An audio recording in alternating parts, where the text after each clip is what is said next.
Caribbean সাগরে সৃষ্ট শক্তিশালী হারিকেন হেলেন প্রচণ্ড শক্তি নিয়ে প্যানহ্যান্ডেল অঞ্চলের দিকে এগিয়ে যাচ্ছে। ঝড়ের প্রভাবে ভারী বৃষ্টিতে রাস্তাঘাট ডুবে গেছে, বন্ধ করে দেওয়া হয়েছে ফ্লোরিডা বিমানবন্দর।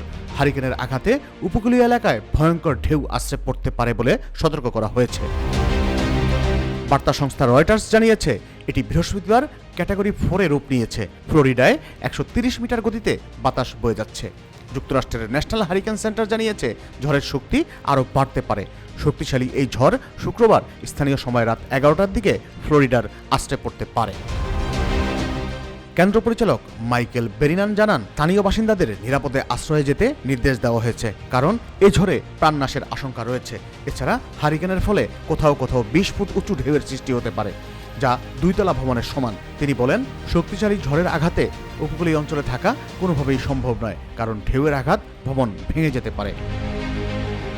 স্থানীয় আবহাওয়া অফিসের তথ্যমতে হারিকেনটি ফ্লোরিডার টাম্পা থেকে স্থানীয় সময় বিকাল 5টার দিকে 209 কিলোমিটার পশ্চিমে ছিল। এর প্রভাবে উপকূলীয় এলাকায় বৃষ্টিপাত বেড়েই চলছে। এছাড়া ঝড়ের প্রভাবে জর্জিয়া, দক্ষিণ ক্যারোলিনা এবং মধ্যবর্তী ও পশ্চিম উত্তর ক্যারোলিনাতে বৃষ্টিপাত হচ্ছে।